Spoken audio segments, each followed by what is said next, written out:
How can I start generating some passive income? That's one of the top questions that I get asked, but most people are going about this passive income the completely wrong way. So what I want to do today is go over how you can actually start generating true passive income. That way you can add an additional $100, $1,000, or $5,000 a month to your income passively. I've spent more than a decade working to build my cash flow portfolio where my stocks pay me every quarter and my real estate pays me every month. But before we start, I want to be brutally honest with you, because passive income is not a way for you to add some extra money into your bank account that way you have money to pay your bills. Passive income is when you take your active income. This is the money you're making from your job or your business. You have some extra active income laying around, and then you're going to convert this dead active income that's doing nothing in your bank account, and then you're going to convert it to passive income, or we can call it cash flow, call it whatever you want. It's some additional income coming into your bank account every single year that you don't have to physically go out to work to earn. But in order to generate this passive income, this cash flow, I prefer calling it cash flow. Some people like to call it passive income. In order to generate this, you have to have extra active income laying around. The reason why I wanted to make sure this is explicitly clear is because you have a lot of people on the internet selling you this idea of passive income as a way for you to make some more money so you can afford your mortgage. And that is a complete lie, and they're probably selling you a scam. So let me start by going over the first way that you can start generating this passive income or cash flow through the stock market.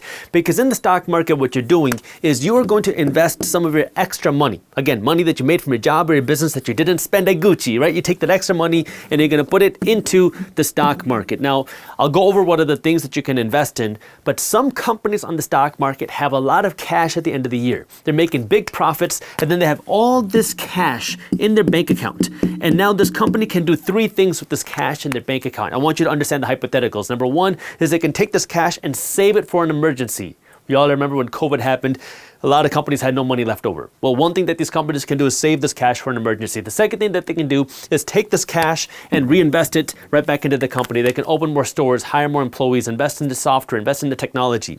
But the third thing that companies can also do is they can take this cash and give it away to the shareholders. They can just give it away to investors in the company, people like you, people like me, that own a share of these companies through what's called a dividend. A dividend is a regular quarterly payment, meaning it's paid out every 3 months, that you get for doing nothing except owning the company. If you invest in a company that's paying a dividend, that means that this company is going to pay you money. They're going to deposit money directly into your brokerage account every quarter, meaning every 3 months, for you doing nothing except owning the company, because now you own a piece of the profits, and this company says that they're going to give away the profits. Not every company pays a dividend, and not everybody wants to get a dividend. Before I get into the pros and cons, let's go over how this works, and then I'll talk about how you can actually win with this strategy. So make sure you stick with me through this entire section, because I want you to understand the entire process on how you can win. The first question everybody asks here is, okay, Jaspreet, I want to get some dividends. What company should I buy? Well, there's two different routes that you can go down. You can either go out and invest in individual companies, stocks, or you can invest in funds that give you exposure to a lot of different companies. So let's start with stocks. Everybody will say, well, what stock should I buy? And it is going to be way too much for me to explain how to analyze a company, how to read the financials in this video, but let me go over the basics of how you can start. Just go to Google and search top dividend paying stocks, and this will give you a starting point on your research. Morningstar put out this article going over the 10 top dividend paying stocks, and the top 3 are number 1, Verizon, number 2, Johnson & Johnson, number 3, the Altria Group. Now, I got to give you the disclaimer. Investing has risks. You are never guaranteed to make money when you invest. In fact, you will probably lose money, which is why you need to always do your own due diligence and never, ever blindly trust a random guy on YouTube. So the 3 companies that we're going to be looking at right now are Verizon, which at the time I'm recording this video is paying out a 6.5% dividend. Johnson & Johnson paying out a 3.3% dividend, and Altria paying out 8.3% in dividends. Now, the way this works is if you were to go out and invest $100 into this, and this company, what that means is after the next 12 months, you would make 6.5%, meaning $6.50 in cash flow deposited into your bank account for your investment in Verizon. You would make $3.30 for your $100 investment investing in Johnson & Johnson, and you would make $8.30 investing in the Altria Group. The first thing you're going to say is, Jaspreet, that's not a lot of money. Stick with me, I'll explain how you can increase your returns. The second thing that you're going to say is, Jaspreet, okay, if this is the case, then I should invest my money here because I'm going to get the best and biggest cash flow, right? And that's not how you want to do your analysis. Now, I know I'm not going over how do you actually research a company in this video. I'll link a video on how to do that down in the description. But what you want to understand here is this is just the cash flow. What you are investing in is this. You are investing in the company. You are investing in the underlying asset. And the last thing that you want to do is make your investment decision based solely off of this, because this does not tell you necessarily the true health of the company. For example, if we take a look at the Altria Group over the last 5 years, what you'll see is that the stock is down almost 10% over the last 5 years. So sure, they're paying out this 8.3% dividend, but what you really want is a company that's growing in price and also growing in dividends. And that means you want to be investing in a good company that's growing and innovating with growing profits. And you might say, but Jaspreet, I don't know how to do that research, or I don't want to do that research. Is there a way for me to lower my risk? Because you also have the risk that you put your money in Verizon and then Verizon goes bankrupt. Now, not only did you lose your cash flow, but you also lost all the money that you invested into the company. So how do you mitigate some of that risk, especially for what I call the 98% of Americans who should not be investing in individual companies? Well, that's where we have the right side, taking a look at funds. Here are a few examples, keyword examples, not telling you what to invest in. SCHD. This is a fund created by Charles Schwab, or now known as Schwab, which invests in high dividend paying companies. And this is paying out a dividend of 3.4%. Number two is SPYD. This is a fund created by Spider, SPDR, which invests in dividend paying companies in the S&P 500. The S&P 500 is a group of the 500 largest companies on the stock market. So if you take a look at these 500 largest companies in the stock market, some of them pay out dividends. This is investing in those companies that are paying out dividends that are part of the S&P 500. Then you have VYMI. This is a Vanguard fund that invests in international high dividend paying companies. These are companies not in the United States that are paying out high dividends. And then you have FDVV. This is a high dividend fund created by Fidelity that's investing in dividend paying companies. Now, what does all this mean? These are funds created by different companies: Fidelity, Vanguard, Spider, Charles Schwab. All of these are different institutions. You might have heard of these in different contexts. These are institutions that create funds that then go out and invest in companies. So now when you invest in any one of these funds, you're not investing in one company like you would here. You're investing in dozens or hundreds, or in some instances even thousands of companies.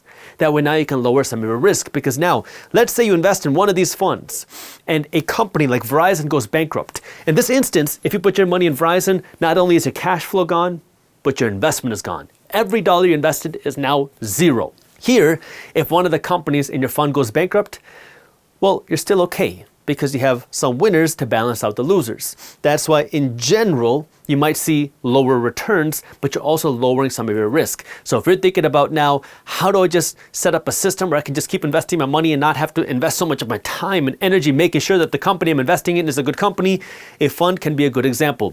Disclaimer, these stars mean that I have some of my own money invested in this fund, so VYMI and SCHD. This is where things get interesting, because most people who now are interested in investing for cash flow, who want to invest in the stock market, might get this far, but then they'll not do anything else. This is where most people's research stops, and that's why most people end up losing in this game. So now let's take it one step further as to how you can actually make some real money when it comes to investing your money for cash flow. So I'm gonna wipe this off and we're gonna go a little bit deeper. The reason why so many people end up losing at this type of dividend investing game is because they look at the numbers today and then they don't take any action because of what they see from the numbers today. So let's assume that you can invest in some sort of thing on the stock market, a fund or a stock that's going to pay you a consistent 4% dividend.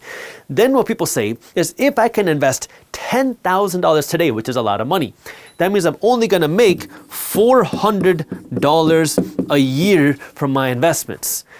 That's not a lot of money, especially if you're eating at Five Guys. You're not going to get a lot of cash or a lot of outcome out of it, because $400 is not going to change your life. If you invested $1 million of your own money today, that means you're going to be making $40,000. It's a lot more money, but still maybe not life-changing money. And this is where people say, well, why should I even start? I don't have $1 million.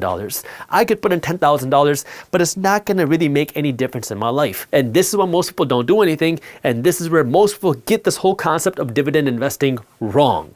Because the way that you really generate cash flow is you have to look at it as a long-term gain. Because if you look at it as a long-term gain, you can really now maximize and accelerate your returns if you are willing to invest your money for the long term. And let me show you what I mean. Let me just lay out the foundation. If you want to make a lot of money in cash flow, passive cash flow in the stock market, you have to have at least, at the very bare minimum, a 10-year investment span. And the reason why is because the first 3 years of you investing your money, you're going to get no returns. It's going to feel like you're getting nothing. And that's part of the process.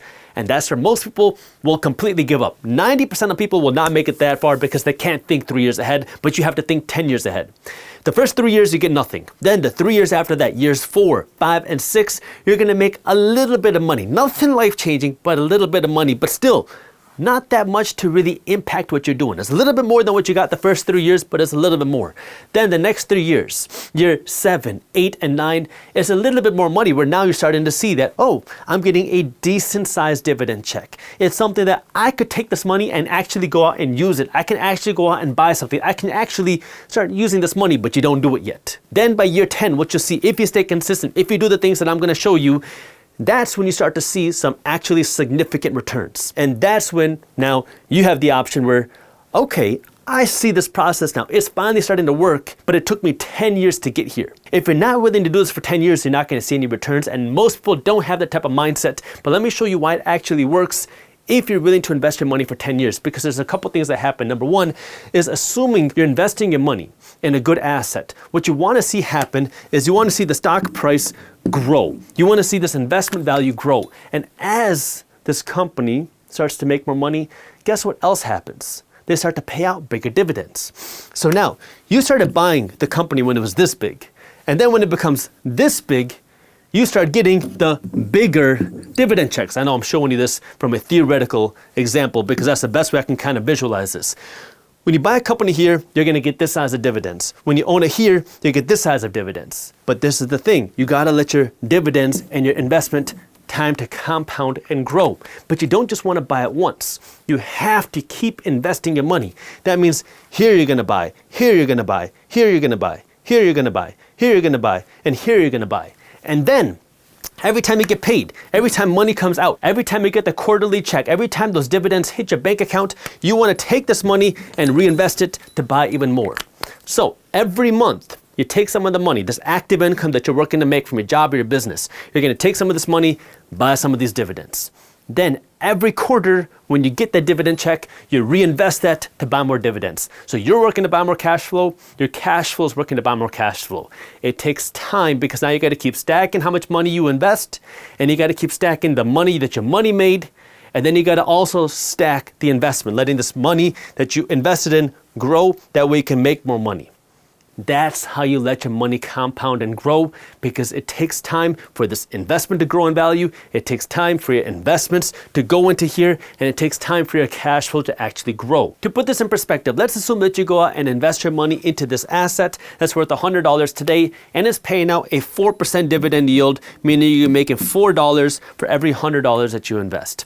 Well, what we've seen happen over the last 10 years is that the S&P 500, the stock market, has grown by around 265%, which means if we follow these numbers, what we saw over the last 10 years, that means that number one, if you invested into something that grew at the rate of the stock market, it would be worth $265. But remember, you're investing for cash flow. So what does that mean? If we assume that this company continues to pay out the same 4% yield. Remember, there's a 4% yield here. If they're making more money, making bigger profits, maybe they can still pay out that 4% yield if they haven't increased it. If they're still paying out the 4% yield, that means this company is now paying out over $10.50. That's actually $10.60, but I'm going to keep it round here. $10.50, which means you're also making 2.5 times more in dividends for every dollar that you invested. But this is the interesting thing. In the beginning, when you invested the $100, you're getting a 4% return on that $100. Now, that same $100 is generating $10.50 in cash flow, more than a 10% return 10 years later. That's the power of now, number one, investing into a good asset, and number two, investing your money for the long term, because you got to keep investing your money here, here, here, here, every week, every 2 weeks, every month, that we can keep stacking your ownership. Now you might say, well, Jaspreet, what's the guarantee that I'm going to invest my money into something and it's going to be worth more money in the future? There's no guarantee. Remember what I said a minute ago or a couple minutes ago. Investing has risks. That's where financial education comes into play, that we can hopefully find a good asset to invest in. But one of the ways that you can lower your risk is by number one, investing into a fund, and then number two, investing your money for a long-term horizon, because the longer you invest your money, the lower your risk becomes. But this is where you got to know your game, you got to know your goals, and you got to know how you're going to win in that game. And this is where your financial education is so important, which is why you have to, if you want to find a good investment, have to invest in your own financial education. Don't blindly follow what somebody else does, because what works for me might not work for you.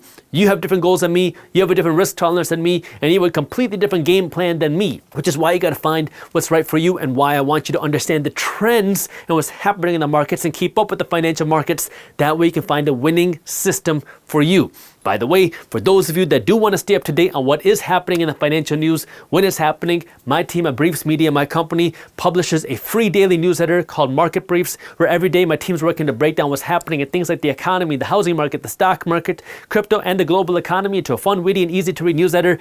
If you want to read it, it's completely free, and I got the link for you down in the description below. So to recap, the way that you win in the stock market, if you want to generate cash for this type of passive income, is you got to have more time, you got to have more money, and you got to have the consistency. That means number one, time, you got to let your money compound and grow with the markets. Number two, you got to keep investing more money. That means every week, every 2 weeks, every month, you got to stay consistent, whether the market's up and down. You got to stick with it, assuming you have a good asset. And number three is you have to stay consistent. The second way that I want to talk about how you can generate this type of passive income or cash flow is through real estate. And let me start by dispelling some myths, because a lot of people say, well, real estate is not passive. Well, either is stocks. There's really no true passive income where you can just make money and not do anything. You're going to have some sort of oversight. This is how I got started. In the beginning, it was anything but passive. It was a big headache, a huge time commitment, and a big stressor on my life. Today, it's not.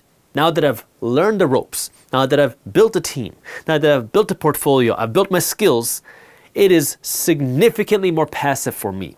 So you got to understand that with anything, it's going to take some work to get started. But if you can build the systems, you can build the processes, you can build a system where now you own the assets, and then you have a system where these assets pay you every month or every quarter, and you don't have to spend that much time really worrying about it. What you're going to be doing is you're going to be overseeing them. You got to do that with your stocks. You got to do that with your real estate. But you don't have to physically go do something. You don't have to go out and plunge toilets. You don't have to go out and talk to tenants. You don't have to go out and lease out the properties. You can hire people to do these things and make it fairly automated. And I'll show you what that means. But you got to understand that in the beginning, it is going to take work. So the way that real estate investing works for me is I will go out and invest in some property. It might be a single family home. It might be an apartment complex. And the reason why I'm buying this property is not for me to live in myself. It's for me to rent out to other people. So what that means is I'm going to find this nice couple right here, this guy with a mustache, this lady with a nice braid. In my native language, Punjabi, we call a mustache a much. We call a braid a gut. So now these people are going to come in, and they're going to live in this property that I own. In exchange for them having this place to live, they're going to pay me rent every single month. But here's the interesting part about it. I don't want to know who these tenants are. I don't want to have to talk to the tenants. I don't want to have to get the complaints about things that are wrong in the property. I want to have a system where it is passive and money still is hitting my bank account every month, because there's enough margin in this property to pay for all the expenses. What are your expenses? Your property taxes, your insurance, your maintenance, your management fees, your vacancy costs, and then put some money in your pocket every single month, and also cover your mortgage if you have one. So just like I did with stocks, let me start by talking about the theory, then let's get a little bit more practical. The reason why a lot of wealthy people and people who aspire to become wealthy like real estate is because when you invest in real estate, you get three things. Number one is you get cash flow if you do it correctly. That's the key, because a lot of people, unfortunately, don't do it correctly. Number two is you own a hard asset. When you own real estate, you have something that you can see, feel, and touch. If you go out and you invest in, almost dropped that, the Verizon stock, you just have a piece of paper that says you own some of the Verizon company. If you walk into the Verizon store and you say, hey, give me a free phone, you're not going to get anything out of that. So when you own real estate, you own the bricks, you own the land, you own the windows, you own the things that you can see, feel, and touch.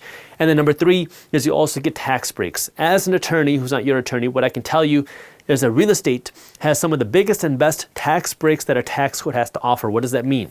Now, when you get this cash flow, right? If you make $10,000 in profit in cash flow from your rental property, you don't have to pay taxes on all $10,000. Why? Because the real estate tax code says so. The real estate tax code says that you can depreciate certain things on this property. What that means is you can tell the IRS, hey, I made $10,000 in profit, but because my property is 1 year older, I shouldn't have to pay taxes on all $10,000. Maybe you only pay taxes on $5,000 because your property is 1 year older.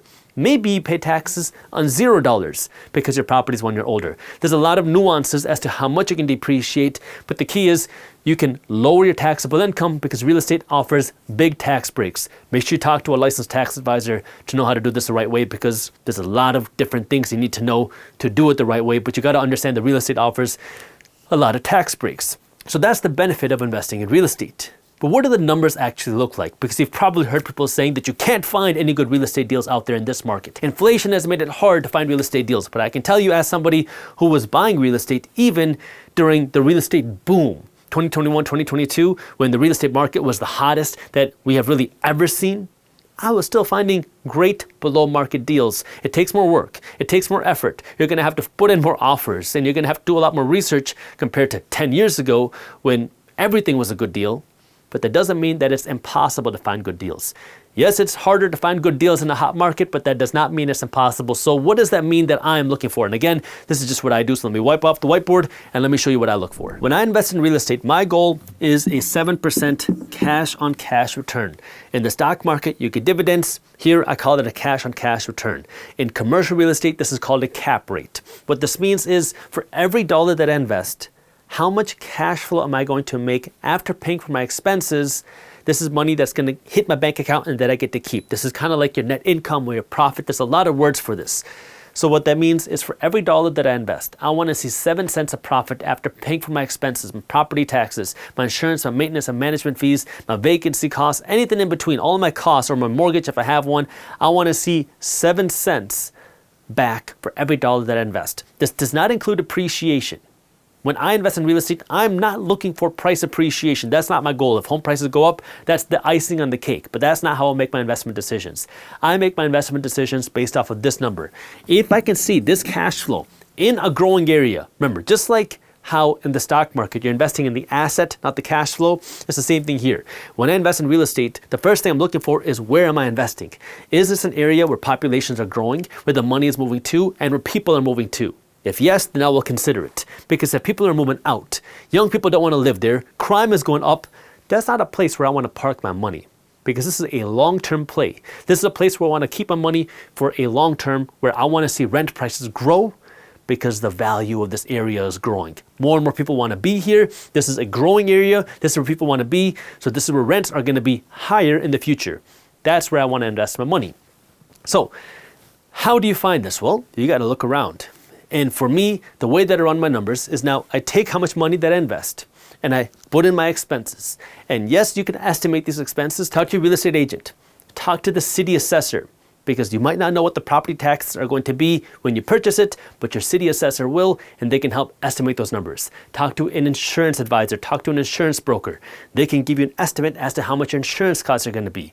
You can get a good estimate as to what your expenses are going to be on this property. And that way then, when you take a look at what the estimated rent is, because if you have a good realtor, they will tell you how much you'll be able to rent this property out for, and you can also ask your property manager how much you're going to be able to get in rent. When you see what the rent is, you can get an estimated cost, add in a little bit of miscellaneous costs, because there's always going to be some extra costs, add in your maintenance costs, add in your management costs, add in your vacancy costs, add in your property taxes, add in your insurance, and that leaves you now your net income, your profit. And now you can decide, is how much money you're going to make, if there's any money left over, going to be enough for you? And the reason why I say it like this is because there are some parts of the country where you're going to see very teeny tiny returns, if any. I remember when the markets are booming in 2021 and 2022, I was looking at real estate around the country. And I remember looking at some properties in Austin, Texas, and Arizona, where there were these apartment complexes being sold at a 1 cap. meaning a 1% return on my money, where if I invested $1 million of my own money, the return that they were estimating was $10,000 a year in cash flow after all the expenses, and even that was kind of a stretch. For me, that didn't make sense. But for other investors, the reason why they like that deal is not because of the cash flow. That was besides the point. They didn't even care about the cash flow. What they were hoping for is to buy this $1 million property, that way I can flip it for $2 or $3 million in the future. That's not the game that I play, because that's speculation. I have no idea how much I'm going to be able to sell this property for in 3 or 4 years, because I don't know what the economy is going to be. I don't know where the markets are going to be. I don't know where interest rates are going to be. I don't want to play that game. But I can understand much better how much rent I can get this year, next year, the year after that, and the year after that. And if I can make enough money from my rent to cover my expenses and put some money in my pocket, that's something I will consider investing in, because that's what I can estimate. I don't like to play that speculation, flip it in a few years game, because, well, I have no idea what's going to happen in 5 years. If property values and rental values go up, great. If property values come down, oh well, I still get my cash flow. If we enter a recession and I have to cut rents, okay, I have enough margin in the deal where I can still cut rents and still be profitable. I'm a conservative person, and the reason why is because I made a lot of dumb mistakes.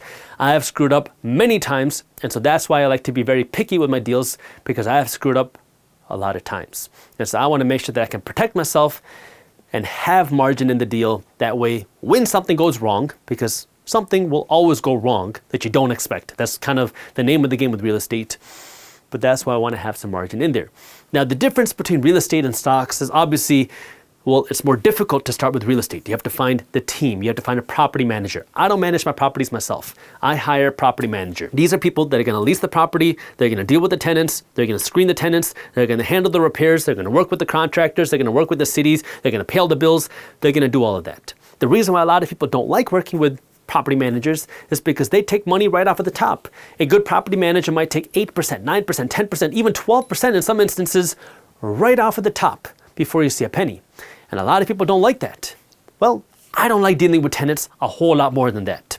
So for me, I'd rather pay a fee, that way I can buy my time back and have a good property manager. The second part to this is people will say, well, there are some bad property managers out there. You bet yourself there are. And I have dealt with all of them, it feels like. I have dealt with a lot of bad property managers. I have had to fire a lot of property managers. I've been screwed over many times by property managers. But then I go out and find a new one. It's part of the game. Okay, if you don't want to do it, don't get involved with real estate. If you're willing to do it, you can see some huge returns and get a lot of benefit out of it, but it's not for everybody. But you got to understand that if you want to really be an investor, not a manager, I don't want to be paid for my hours to manage properties. That is not the game that I want to do. I have a business I got to run. I don't got time to sit there and talk to tenants, and I don't want to do that either. I have other things that I want to do, so I'd rather pay a property manager that fee. Then once it's passive for me, I also want to make sure now that the property manager understands my goals, my intentions, and they're the ones that are paying the bills. And now they're also going to be working to make sure that these properties generate a profit, because now these property managers will generate a monthly report and a quarterly report and an annual report of each one of my properties. That way then, I spend my time reading the reports. How much money are these properties making? Are properties losing money? What are the expenses? What are the repairs? And is there something that needs to be changed? Then I can read through these, talk to the property manager, and decide if we need to make changes, how we can improve things, and see how we can continue growing the profits. So if you're thinking about investing in real estate, know your game. For me, the game is cash flow. And this is where you got to know where you're going to look. If you want to find good cash flowing properties, there are certain parts of the country, certain parts of the states where you're going to find better cash flowing deals than others. The Midwest, I'm from Detroit. Our office is in downtown Detroit. Michigan has great rental locations. If you haven't seen Michigan yet, don't count it out. Michigan is a beautiful state. I've spent a lot of time in many different states. Michigan is absolutely beautiful, and you can get some great cash flow. These types of deals do exist. Maybe they don't exist in Miami. Maybe they don't exist in Los Angeles. Maybe they don't exist in Manhattan, but you will see it in other parts of the country, which means if you want to invest in real estate and you live in one of the big cities, you might have to look elsewhere. Maybe you have to go to a different part of the state. Maybe you have to go to a different state. But real estate is much more involved. You got to be willing to talk to people. You got to be willing to hire people. You got to be willing to see different locations. You got to be willing to go through properties, and you got to be willing to get kicked in the face, because it is tough in the beginning. Just like with stocks, right? We said stock market investing is a 10-year game. It's the same thing with real estate. The first few years, you're going to be finding people, trying to find the properties, trying to get your first few deals, making a little bit of money. Then, once you start acquiring more properties, that's when you start to see more cash flow coming in. You start to fire the bad team players. You start to hire some better team players. But it's a process. Nothing worth having comes easy. Now, I'm going to go over a bonus third point right now, which is not really passive, but it can be passive. So I just kind of want to talk about this on how it works in business, because there's a few ways to go about doing this. You can create your own business, or you can go out and invest in other businesses. And I do both of these things, and I'll show you exactly what I mean. For example, I own, run, and I'm an employee at Briefs Media. That's my company. As an employee, I get paid a salary. As the owner, I'm entitled to the profits. So here is Briefs Media, the company that I run. I get paid a salary. That is not passive income, because I spend a lot of hours, a lot of days, a lot of weekends, a lot of evenings helping to run this company, okay? This is not passive. But as the owner, guess what? I also get the profits. Now, I get to decide what to do with these profits. Right now, what we're doing with these profits is we're reinvesting it back into the company. But what this means from a theoretical perspective is, as the business grows, I could hire somebody to work for this salary. I could hire somebody to help run the company, and I still own the company and get the profits. That would be a type of passive income. If this company can be self-supported, somebody else is working there, and I can be on a beach getting the profits. Of course, a lot easier said than done, but that's what you'll see some people do. Some people will build a company, grow it, maybe they'll sell it, or they'll keep it and they'll keep working there, or they'll hire a CEO to run the company and they'll retain the ownership, and now somebody else is running the company and they get the cash flow through the profits. We're not there yet. I'm working in the company, we're reinvesting the profits. Another way you can do this is by investing in other companies. So, for example, one of the things that I do is I also invest in startups. Now, this one is a little interesting because startup investing is much more speculative, very risky. So when I invest some money in startups, I look at this money as gone because when you invest in a startup, well, chances are you're going to lose all of your money. So why would I do it? Well, for number one, I like working with entrepreneurs. I like the idea of investing in startups. It's something that I kind of just enjoy. But also, because you have a lot of upside in the sense that if I invest my money into a startup, if I invest my money into a startup at a $1 million valuation today, if I invest a little bit of money, $20,000 into a company that's valued at $1 million today, and then this company gets acquired in the future for, let's just say, $10 million, that's a 10x growth. My $20,000 will then grow to $200,000. But it's a little bit different than cash flow because it's not cash flow. Because now I'm working for this type of appreciation, and I only get paid if this company gets acquired, if this company gets bought out, which, well, it's not very likely. And you got to understand that risk going in. But there are other ways to invest in companies where now instead of investing for that type of growth and acquisition, some companies will grow and sustain profits, which they'll then distribute to their owners. So now, instead of you going out and just hoping this company gets bought out, you're hoping that this company just continues growing their profits because they pay out a quarterly dividend, kind of like a public company does. So it kind of becomes this instance right here, where now you own a piece of the company, where you're getting the profits without having to work in the company. Now, there's a lot of ways to find these companies. Again, this is the most difficult. That's why I didn't really want to include this, because it's a lot more active. To build a company, it's a lot of work. Investing in startups, it's a lot of work. And you're probably going to lose on most of your deals. But if you can find that one good company, well, then that can make it all worthwhile. But you got to understand the risks. So how do you find this company? Well, you can start by looking in your own contacts. Do you know somebody starting a business? You can work to start your own investment company, where you're working to invest your money into other companies, into other startups, into other growing businesses. Again, you need more money to start this. It's not that easy to do. There are funds on the internet that help do this. There's a lot of ways to go about doing this. The more creative you are, the better you're going to be. This is not something that I would recommend for somebody who only has $100,000 to invest. You would definitely need a lot more money to sustain finding these types of companies, losing a lot of money, and kind of seeing the process out there. But just understand that for those of you that are looking for something a little bit different, this option is also out there. So if you got a lot of value out of this video, I would love it if you could, number one, subscribe to this channel. Number two, hit that thumbs up button. And then number three, tell a fellow investor. Well, I have this money. It took a lot of work to put aside this $10,000. I don't want to lose it. So what can I do now to invest this money with the least risk possible and also the fastest way possible? See, it's kind of a difficult answer to answer here, but the way that you can do this is by understanding, number one, how do most people lose money in the markets, and then number two, not do that thing.